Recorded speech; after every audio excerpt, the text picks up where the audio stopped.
ये कहानी है आप लोग की तरह ही एक नीट एस्पिरेंट की। और उस टाइम भी नीट एग्जाम में बस 3-4 महीने ही बचे रह गए होंगे और वो भी नीट एग्जाम को क्रैक करना चाहता था, बट उसके मॉक टेस्ट में कभी मार्क्स नहीं आते थे। और जब वो क्वेश्चन सॉल्व करने बैठता तो उससे क्वेश्चन सॉल्व ही नहीं होते थे।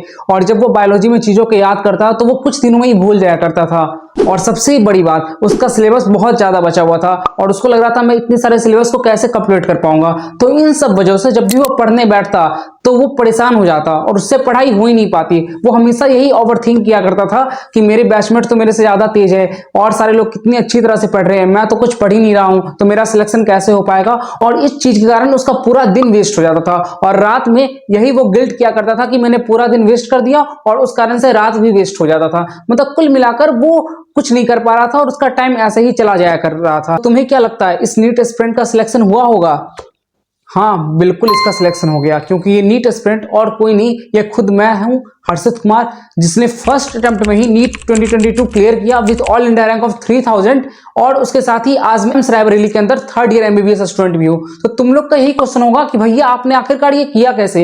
एक ऐसा स्टूडेंट जो कि बिल्कुल ही इनकॉन्फिडेंट था अपने आप में, जिसका सिलेबस कंप्लीट नहीं हुआ था, जिसके मॉक टेस्ट में कम नंबर आ रहे थे, वो अचानक से फर्स्ट अटेम्प्ट में इतना अच्छा स्कोर कैसे कर गया, वो भी इन कुछ टाइम के अंदर?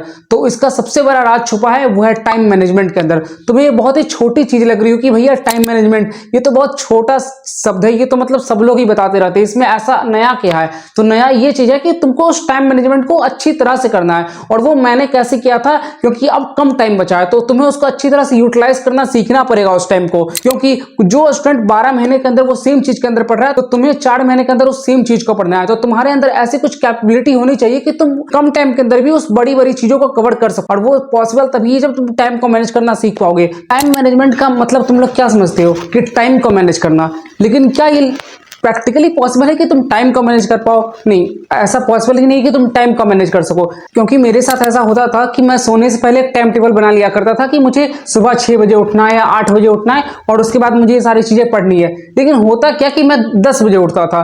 तो अब जैसे ही मैंने 10 बजे उठा तो मेरी टाइम टेबल पूरी तरह से गड़बड़ा गई, क्योंकि मैं 2 घंटे पीछे हो गया। तो अब मैं वापस जाकर टाइम को 2 घंटे पीछे तो नहीं कर सकता ना। तो मतलब मैं टाइम को मैनेज नहीं कर सकता हूँ, मैं खुद को मैनेज कर सकता हूँ एज पर द टाइम। तो इसका नाम टाइम मैनेजमेंट ना होकर इसका नाम होना चाहिए self management according to the time. क्योंकि टाइम को तुम पीछे नहीं ले जा सकते, लेकिन तुम खुद को इतनी फास्ट कर सकते हो कि जो चीजें 4 घंटे में करनी थी उसे तुम 2 घंटे में कर दो। और ये सबसे इंपॉर्टेंट चीज है कि तुम खुद को मैनेज करना सीखो। और जो इंसान खुद को मैनेज करना सीख गया ना इस पूरी जर्नी में, तो फिर नीट एग्जाम तो उसके लिए कुछ है ही नहीं। क्योंकि मॉक टेस्ट में भी क्या है, टाइम को ही मैनेज करना है। तो एक्चुअल टाइम मैनेजमेंट या सेल्फ मैनेजमेंट सबसे इंपॉर्टेंट चीज है। इसे करना कैसे है तो ये मैं वीडियो में बताने वाला हूं। टाइम मैनेजमेंट करने के लिए 2 चीजें सबसे इंपॉर्टेंट होती है। उसमें से सबसे पहला है make to do list. To do list को बनाना।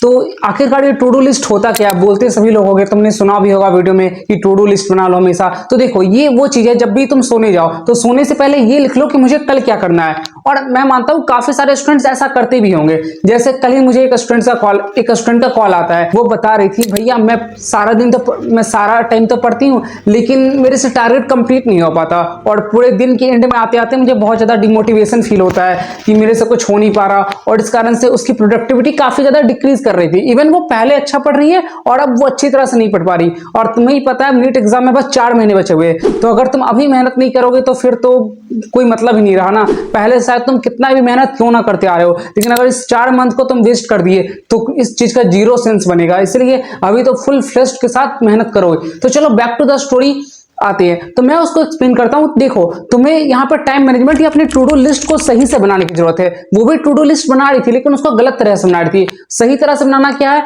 कि मतलब बहुत सारे लोग क्या करेंगे, अभी रैंडम पढ़ना स्टार्ट कर देंगे कि आज चलो पूरा दिन फिजिक्स पढ़ते रह गए, कल पूरा दिन ऑर्गेनिक केमिस्ट्री पढ़ते रह गए, परसों पूरे दिन बायोलॉजी पढ़ते रह गए। तो ऐसे रैंडम स्टडी नहीं करना है। तुम्हें क्या प्लान करना है, तुम्हें ऐसा प्लान करना है कि एक दिन के अंदर तीनों सब्जेक्ट आने ही चाहिए। क्योंकि इससे क्या होता है, इससे तुम्हारा एक बैलेंस बना होता है। अगर तुम ऐसा मान के चलते हो कि मुझे पूरे दिन फिजिक्स पढ़ना है, तो होगा क्या कि तुम 6-7 घंटे बाद फिजिक्स से काइंड ऑफ बोर होने लग जाते हो कि भैया मजा नहीं आ रहा, अब थोड़ा सा रेस्ट चाहिए, या फिर थोड़ा बहुत क्वेश्चन कर लिया, बहुत फिजिक्स हो गया, तो माइंड थोड़ा सा भर जाता है। लेकिन यहीं पर अगर तुम थोड़े थोड़े टाइम पर सब्जेक्ट चेंज करते रहोगे, टॉपिक चेंज करते रहोगे, तो तुम्हें थोड़ा इंटरेस्ट आएगा कि चलो जैसे फिजिक्स पढ़ते पढ़ते माइंड बोर हो गया तो चलो बायो पढ़ लो, या बायो पढ़ते पढ़ते थोड़ा ज्यादा दिमाग खराब हो गया तो केमिस्ट्री पढ़ लो। तो इस तरह से चेंज करते रहो। तो करना क्या चाहिए तुम्हें, फॉर एग्जाम्पल कि जैसे तुम बना रहे हो कि आज तुम्हें बायो में एनिमल किंगडम पढ़ना है, केमिस्ट्री में तुम्हें मोल कंसेप्ट पढ़ना है और फिजिक्स में तुमने काइनेमेटिक्स पढ़ना है।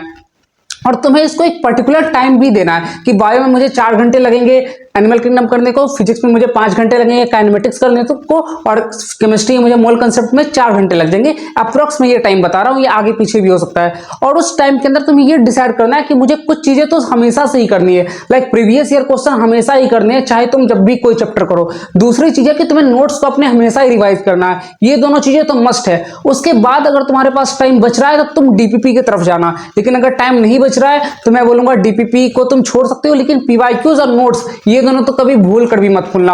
और इन द बायोलॉजी सब कुछ एनसीईआरटी है, एनसीईआरटी भगवान है, एनसीईआरटी ही सब कुछ है, तो एनसीईआरटी को तो अच्छी तरह से करना ही, और कुछ करो या ना करो, लेकिन बायो में एनसीईआरटी करना ही। और अगर तुम्हें फिजिक्स के ऊपर डिटेल वीडियो चाहिए कि फिजिक्स को मैंने कैसे इंप्रूव किया था, मैंने कैसे प्रैक्टिस किया था, क्योंकि मेरी फिजिक्स भी काफी ज्यादा वीक थी, तो मैं इसके ऊपर पूरी वीडियो बना दूंगा, तुम कमेंट कर देना नीचे। तो तुम्हें इसी तरह से अपने लिए टू डू लिस्ट बनानी है और उसके अकॉर्डिंग प्रिपेयर करना है। लेकिन बहुत सारे स्टूडेंट्स इस टाइम पर ऐसे होंगे बोले कि भैया मुझे तो समझ में नहीं आ रहा, मैं टू डू लिस्ट कैसे बनाऊं, मैं कौन से चैप्टर को पहले पढ़ना स्टार्ट करूं, क्योंकि उन्होंने पहले से उतनी अच्छी तरह से नहीं पढ़ रखा है। या फिर कुछ लोग तो ऐसे होंगे जिन्होंने कुछ पढ़ा ही नहीं है, तो उनके लिए तो सबसे बड़ा क्वेश्चन ये है कि भैया स्टार्ट कहां से करना है, आप ये बता दो। इसके लिए मेमोनेट एक प्लानर लेकर आया है। तो ये मेमोनेट का 4 मंथ का प्लानर है, जिसके अंदर तुम्हें स्टडी प्लान मिलेगा कि किस दिन क्या पढ़ना है, और उसके साथ ही तुम्हें इसके अंदर 36 टेस्ट मिलने वाले हैं, जिसमें से 26 पार्ट वाइज होंगे और 10 फुल लेंथ होंगे। तो स्टडी प्लान के अंदर क्या है, चलो देखते हैं। तो बात की जाए तो पहले वीक के अंदर आपको बेसिक चैप्टर को कवर करनी है। बेसिक चैप्टर कौन से है, लाइक बायोलॉजी में आपको लिविंग वर्ल्ड है, बायोलॉजिकल क्लासिफिकेशन है, सेक्सुअल रिप्रोडक्शन है, केमिस्ट्री में सम बेसिक कांसेप्ट केमिस्ट्री और सॉल्यूशन है, फिजिक्स में बेसिक मैथ, यूनिट डायमेंशन और इलेक्ट्रोस्टैटिक्स, ये तुम्हें कवर करने हैं फर्स्ट वीक के अंदर। अब बात करते हैं टेस्ट की। तो फर्स्ट वीक के अंदर 2 टेस्ट होने वाला है, पहला होगा तुम्हारा 4 जनवरी को, दूसरा होगा तुम्हारा 7 जनवरी को, और उसके बाद तुम्हें ऐसे ऐसे प्रिपेयर करना है। तो मैं एक्सप्लेन कर देता हूं तुम्हें कि जनवरी 6 तारीख को तुम्हें क्या पढ़ना है। तुम्हारा सेशन स्टार्ट होगा पढ़ने का 4 बजे से, उससे पहले तुम अपने कोई भी टास्क को कंप्लीट कर सकते हो, या फिर जो तुम्हारा 1 से 5 जनवरी का जो शेड्यूल बचा हुआ है उसको भी तुम कंप्लीट कर सकते हो। बात करते हैं करना क्या है, 4 से 5:30 बजे के बीच तुम्हें बायोलॉजिकल क्लासिफिकेशन के NCERT line by line question लगाने हैं मेमोनेट ऐप से, जैसा कि तुम देख सकते हो, मैं बगल में शो कर दूंगा। उसके बाद तुम्हें क्या करना है, ब्रेक लेना है। उसके बाद तुम्हें सोल्यूशन चैप्टर का पीवाईक्यू मार्क्ड एनसीईआरटी पढ़ना है, वो भी मेमोनेट ऐप से पढ़ना है। उसके अंदर क्या होगा, एनसीईआरटी से जो जो क्वेश्चन प्रीवियस ईयर में आ चुके हैं वो हाईलाइटेड हो गए, तो उसको तुम पढ़ सकते हो क्योंकि वो ज्यादा इंपॉर्टेंट होते हैं। और ये पीवाईक्यू मार्क्ड एनसीईआरटी का फीचर बायोलॉजी, केमिस्ट्री, फिजिक्स तीनों के लिए अवेलेबल है। अब बात करते हैं फिर ब्रेक लेना है, और फिर तुम्हें फिजिक्स में इलेक्ट्रोस्टैटिक्स के प्रीवियस ईयर क्वेश्चन लगाने हैं, वो भी मेमोनेट ऐप पर मिल जाएंगे। तो टोटल मेमोनेट ऐप पर 35,000 से प्लस क्वेश्चन अवेलेबल है, जिसको तुम सॉल्व कर सकते हो। उसके बाद तुम्हें रिवीजन करना है। अब बाद में तुम्हें 7 जनवरी को एक टेस्ट देना है ऑन द बेसिस ऑफ तुम क्या पढ़े हो, उस टेस्ट को तुम दे दोगे। उसके बाद तुम्हें ओएमआर जो तुम्हारा सीट होगा उसको तुम स्कैन कर सकते हो। ये सबसे एडवांस फीचर है जो कि मेमोनेट ऐप पर ही है।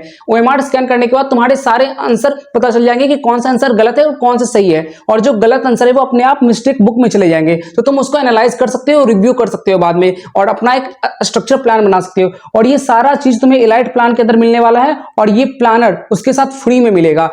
और उस इलाइट प्लान के अंदर तुम्हें सारे पीवाईक्यू मार्क्ड एनसीईआरटी, सारे क्वेश्चन, सब कुछ मिलने वाला है, और वो बहुत ही डिस्काउंटेड प्राइस में चल रहा है। तो जिसका लिंक मैं डिस्क्रिप्शन में डाल देता हूं।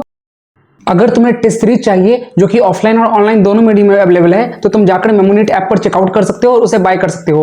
और मेरा कूपन कोड यूज कर लेना हर्षित20, जिससे तुम्हें 20% ऑफ मिल जाएगा इन सारी चीजों। तो तुम मेमोनेट ऐप को एक बार चेक जरूर से कर लेना, क्योंकि उसके अंदर कुछ फ्री चीजें भी है, कुछ टॉपिक के PYQ marked NCERT PYQs question free में अवेलेबल है। तो एक बार ऐप को चेकआउट जरूर से कर लेना। और अब बात करते हैं दूसरे पॉइंट की ओर, जो कि फर्स्ट पॉइंट से ज्यादा इंपॉर्टेंट है, क्योंकि टू डू लिस्ट में मैं मानता हूं कि यहाँ पर 50% स्टूडेंट्स तो बना लेंगे, लेकिन जो सेकंड पॉइंट है ना, ये मैं मानता हूं कि 1% लोग भी फॉलो नहीं कर पाते। और ये पॉइंट है कि उस चीज को रेगुलरली करना या कंसिस्टेंटली करना। क्योंकि आज तुम अगर ये वीडियो देख रहे हो तो हो सकता है तुम कल तक बना लो टू डू लिस्ट, 2-3 दिन तक और टू डू लिस्ट बना लो, लेकिन चौथे दिन 5वें दिन आते आते तुम्हारा खुद का बनाने का मन नहीं करे। इसका तुम्हें रीजन बताता हूं। सबसे पहला रीजन तो यही है कि तुम्हारा टू डू लिस्ट कंप्लीट नहीं हो पाएगा, क्योंकि अपने आप में डेली 12 घंटे पढ़ना सेम स्टडी टेबल पर सेम बुक्स के साथ, और जब अगर तुम ड्रॉपर हो तब तो वो चीजें और ज्यादा बढ़ जाती है कि तुम्हारे मन पे एक अलग प्रेशर चल रहा होता है कि इस बार तो क्लियर करना ही करना है। नीट में अलग ज्यादा चेंजेस देखने मिल रहे हैं कि क्या नीट 2 फेज में होगा, क्या नीट में अटेम्प्ट्स लिमिट हो जाएगा, तो तुम्हारे लिए तो और ज्यादा टेंशन की बात है कि अब क्या होगा।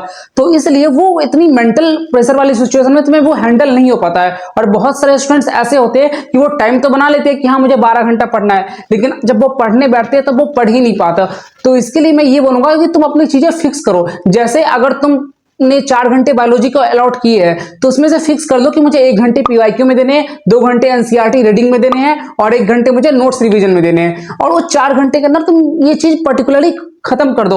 मतलब तुम्हें ऐसा नहीं करना है कि तुम बायोलॉजी लेके बैठ गए और पूरे दिन बस पढ़ते जा रहे और पता चला 8 घंटा बायोलॉजी पढ़ने में निकल गया। तो इसलिए टाइम को डिवाइड करो और स्मॉल स्टेप्स में डिवाइड करो कि 1 घंटे के अंदर पीवाईक्यू, 2 घंटे के अंदर मेरे को एनसीईआरटी या फिर फिजिक्स में क्वेश्चन प्रैक्टिस कर रहे हो तो 3 घंटे क्वेश्चन को दे दो, 2 घंटे नोट्स रिवीजन को दे दो। लेकिन इस तरह से तुम्हें टाइम एलोकेट करना पड़ेगा, वरना क्या होगा एट द एंड कि तुम चीजों को नहीं कर पाओगे, चीजें पूरी मेस्ड अप हो चुकी होगी। और अब जैसे बताया कि मैंने 4 महीने बचे, तो 4 महीने बहुत ही कम टाइम होता है। तुम ये सोचना बंद कर दो कि 4 महीने बहुत है, मैं लास्ट में जाकर कर लूंगा, लास्ट में मॉक टेस्ट दे दूंगा, लास्ट में क्वेश्चन प्रैक्टिस कर लूंगा। सीरियसली बता रहा हूं, लास्ट में कुछ नहीं होता है, लास्ट में बस टाइम वेस्ट होता है। तो इसलिए इस बात को मानो और लास्ट के चक्कर में मत करो। जो करना है उसको अभी से स्टार्ट करो, आज से स्टार्ट करो, वरना जाओ वीडियो देखो, वीडियो देखते रह जाओगे। इस तरह से यूट्यूब पे हजारों वीडियो पड़ी हुई है, लेकिन वीडियो देखने से बस सिलेक्शन नहीं होता, उस काम को करने से सिलेक्शन होता है। सकता है इस टाइम पर तुम्हें अपने घर वालों से भी सुनना पड़ रहा हो कि 4 साल से तो घर पे ही बैठा हुआ है, कुछ हो तो रहा नहीं है। और रिलेटिव्स का क्या, वो तो बोलते ही है, उनका ताना मारना तो काम ही है, तुम्हारा तो हो नहीं पाएगा, तुम कुछ और कर भी नहीं रहे, इस नीट के चक्कर में अपना लाइफ बर्बाद कर लोगे। बट बिलीव मी, अगर तुम्हें 4 महीनों को अच्छे से यूटिलाइज करोगे और अपनी पूरी जी जान लगा के मेहनत करते हो तो, और अगर तुम सिलेक्ट हो जाते हो, जो कि हो गई, अगर तुम अच्छी तरह से मेहनत कर रहे हो, तो फिर वही लोग बोलेंगे बेटा हमको तो पता ही था, तुमसे तो ये हो जाएगा। और ये बात फैक्ट है, क्योंकि ये चीज मेरे साथ भी हुई थी और मैंने इस चीज को खुद एक्सपीरियंस किया है। तो मैं चाहती हूँ तुम लोग ये मेहनत करो और उस चीज को एक्सपीरियंस करो, और वो काफी अच्छा फील आएगा, खुद पे एक प्राउड फीलिंग आएगी कि हाँ मैंने कुछ अचीव किया है। और इसके बाद मैं सबसे इंपॉर्टेंट बात ये बोलना चाहता हूँ कि इस ज्यादा लोगों से बात मत करो, खुद को थोड़ा आइसोलेट करो, ताकि वो निगेटिविटी नहीं आनी चाहिए खुद के अंदर। कि जब तुम ज्यादा लोगों से बात करते हो तो लगता है यार मैं ही कमजोर हूं क्या, मेरे ही नंबर सबसे कम आ रहे हैं क्या, तो वो फीलिंग नहीं आनी चाहिए। जितना पढ़ रहे हो अच्छी तरह से पढ़ो, दिन में 12 घंटे ही पढ़ो, लेकिन 12 घंटे ऐसे कि तुमसे बेहतर कोई पढ़ नहीं सकता है, ऐसी फीलिंग आनी चाहिए। और उसके बाद भी अगर तुम्हें कोई भी दिक्कत आ रही हो तो डिस्क्रिप्शन में मेरे टेलीग्राम चैनल का लिंक दिया है, तुम वहां पर जाओ, मेरे को पर्सनली मैसेज कर सकते हो और मैं उसका रिप्लाई फॉर श्योर कर ही दूंगा। तो यही थी इस वीडियो में। आई होप कि तुम्हें वीडियो पसंद आई हो। तो तब तक के लिए वीडियो को लाइक कर देना और चैनल के सब्सक्राइब तो कर देना, और पढ़ते रहो, मचाते रहो। Love you all, bye bye.